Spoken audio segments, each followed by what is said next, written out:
Bonjour et bienvenue dans cette nouvelle vidéo, ici Roy Palace, le prof de dessin du net. Dans cette vidéo, je vais vous montrer un truc, c'est tout simple, mais c'est génial pour augmenter sa confiance en dessin, pour faire de meilleurs dessins, voilà, tout simplement. Lorsqu'on a plus confiance, on fait de meilleurs dessins. Et en plus, arrêter d'utiliser la gomme. Donc voilà, en plus faire des économies sur l'achat de ce morceau de plastique. Voilà, donc...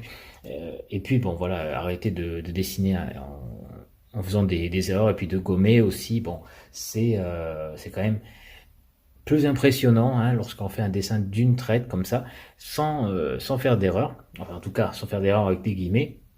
Puisque ça permet d'être aussi plus rapide. Donc, et cet outil, c'est un outil en fait que je vous présente, c'est celui-ci. Voilà, c'est un stylo à billes. Donc voilà, stylo Bic, stylo à billes, tout bête, n'importe lequel. Donc ça, c'est pas forcément une marque que je vous recommande. J'aurais pu utiliser n'importe quel stylo, ça aurait été la même chose puisque c'est cet outil en gros que j'utilise. J'ai également les stylos à plumes.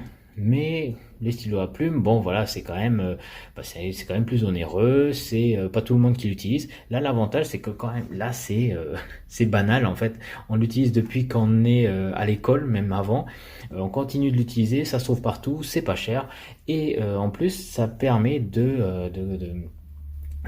comment dire, vu qu'on en a l'habitude, et bien ça permet de faire la transition facilement avec les outils, entre les outils qui sont impermanents, donc effaçables, le type crayon par exemple, vers des outils permanents, donc feutre, voilà, qu'est-ce qu'il y a d'autre, feutre à alcool, feutre à aquarelle, etc. Et voilà, c'est l'outil qui fait la transition. Donc aujourd'hui, je vais vous parler de ça et puis surtout je vais vous montrer une petite démonstration. Hein. On va sortir parce que là il fait super beau, les beaux jours sont là et bien là. Du coup, je suis allé me balader un petit peu et j'ai fait quelques petits croquis près du lac, donc ici à Tartou, et puis je vais vous montrer ça donc dans la démonstration, et puis je vais vous en parler un petit peu plus cette technique de croquis au stylo. Donc nous voilà à côté du lac en fait, de la ville de Tartou, et voilà, je me suis posé pour pouvoir dessiner un petit peu les gens voilà, les baigneurs qui affluent en masse quand il fait beau comme ça. Ils font très vite en fait parce que le temps il change tellement vite que ils viennent, ils se baignent et puis 2 heures après, dès qu'il y a des nuages, tout le monde s'en va quasiment. Donc voilà, je commence par un petit croquis tranquille. Alors j'en ai fait d'autres, hein, de croquis juste avant avec une technique différente, mais là c'est pour vous montrer un petit peu la précision que l'on peut avoir lorsque l'on fait un croquis comme ça sur le vif d'une personne qui est en train c'est pas qu'elle pose, mais on va dire qu'elle reste un petit moment dans la même position parce qu'elle était en train de regarder son smartphone. Voilà. Et je me suis dit que voilà, ça peut être l'opportunité de faire un petit croquis et de le faire en contour pur. Donc en contour pur, c'est-à-dire sans ébauche préalable, mais juste en dessinant un, une zone après l'autre du corps humain, voilà, en partant de A à Z et en traçant de manière assez linéaire chaque élément de la posture. Donc là, une autre personne. Alors je montre pas les modèles que j'utilise en fait. Bon, les pauvres, les modèles, ils ne demandent pas à être filmés puis mis sur YouTube. Donc voilà, je trouve ça un petit peu trop indiscret de les filmer longuement et puis ou sinon il faut que je les floute, voilà. Bon, mais bon, c'était un peu trop délicat, ils étaient assez éloignés, bon bref. Je continue avec mon deuxième modèle qui est une personne qui est assise, qui est en train de... Alors je me souviens plus si elle mangeait ou si elle regardait son téléphone, mais dans tous les cas, voilà, vous avez la petite démonstration. Donc j'ai commencé par dessiner la chevelure, j'ai fait quelques petites mèches, puis ensuite le corps, le dos, c'est super important, c'est vachement pratique. Lorsque vous arrivez à dessiner le dos en fait avec le contour du dos avec assez de précision, et bien là d'un seul coup il y a beaucoup de choses, beaucoup d'informations de la posture qui deviennent plus faciles, qui d'un seul coup deviennent plus accessibles, et puis on construit plus rapidement le dessin. Donc ouais, elle était en train de regarder son smartphone.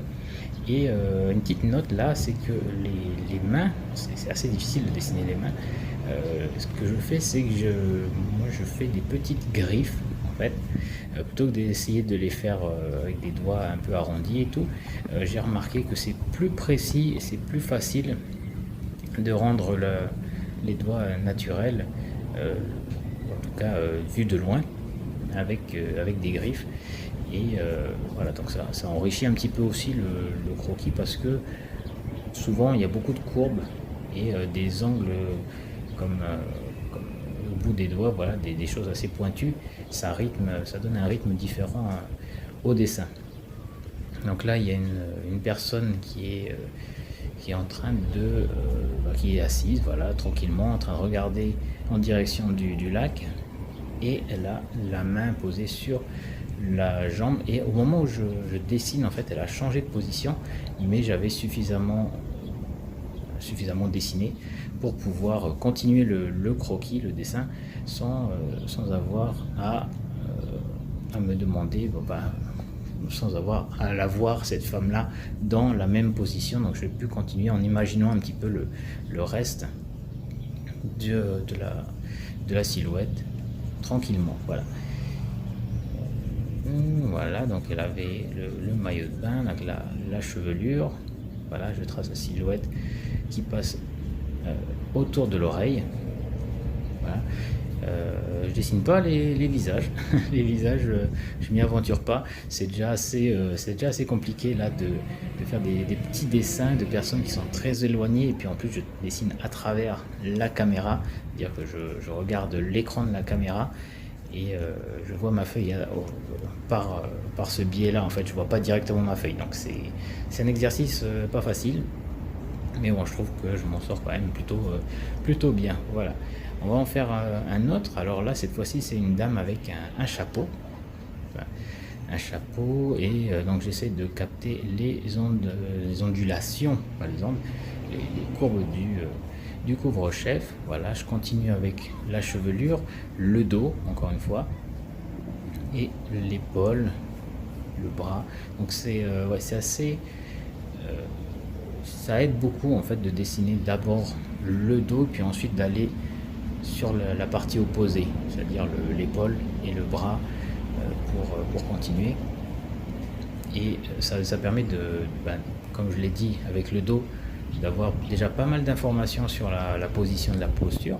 Et puis avec le bras en face, ça donne déjà une idée du volume du corps, là jusqu'où il s'étend, et puis comment continuer avec la position de la main, enfin du bras, de l'avant-bras, etc. Voilà. Donc, quand on dessine comme ça proche d'un, d'un lac, voilà, où les personnes sont au repos, faut être un peu à l'aise pour dessiner les postures avec de personnes qui sont assises, hein. Souvent elles sont assises, debout, oui, il y en a quelques-unes qui se baladent, mais la plupart du temps elles sont soit assises, soit allongées. Donc il faut être préparé à dessiner ce genre de posture. Voilà, le maillot, et puis le ventre pour terminer. Donc là, elle était en train de manger. Voilà, elle mangeait avec une fourchette dans un petit bol, genre son petit casse-croûte.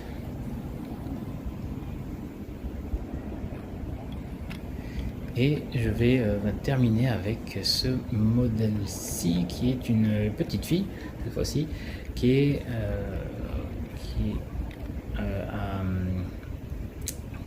comment dire, qui est en train je sais plus ce qu'elle faisait en fait. Elle était en train de jouer avec quelque chose. Alors je voyais pas bien parce que c'était caché en fait, mais voilà, elle était accroupie, et puis elle tripatouillait un objet.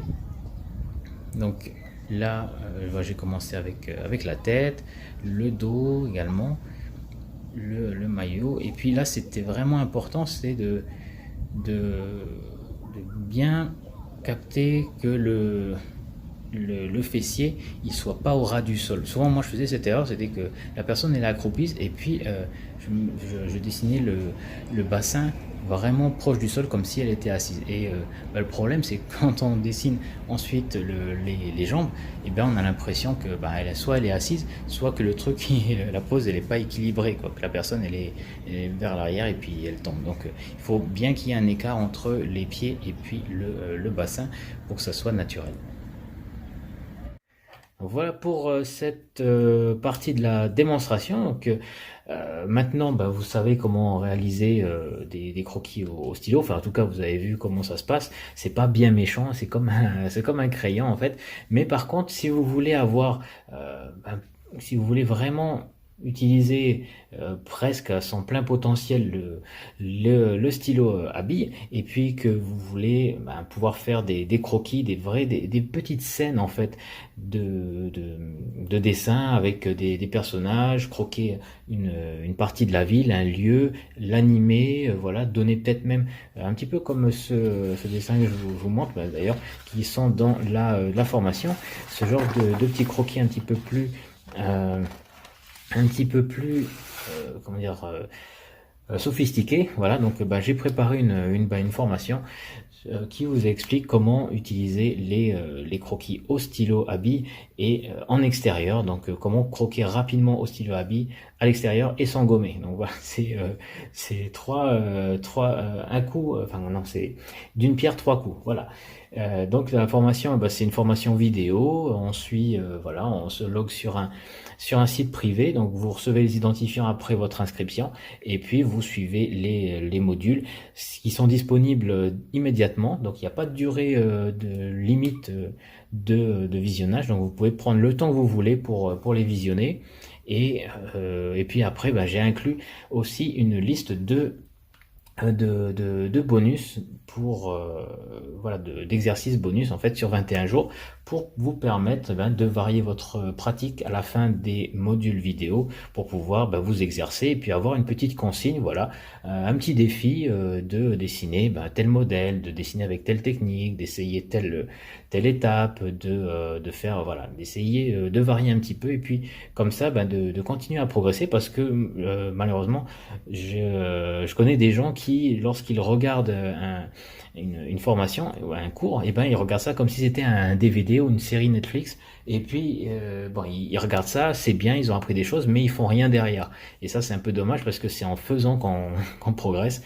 Et si on fait que regarder ça en mode un petit peu cinéma, évidemment, bon, voilà, on progresse, mais que dans sa tête. Et il faut progresser, l'idéalement, parce que c'est une compétence de dessiner, il faut progresser sur papier, voilà, en faisant.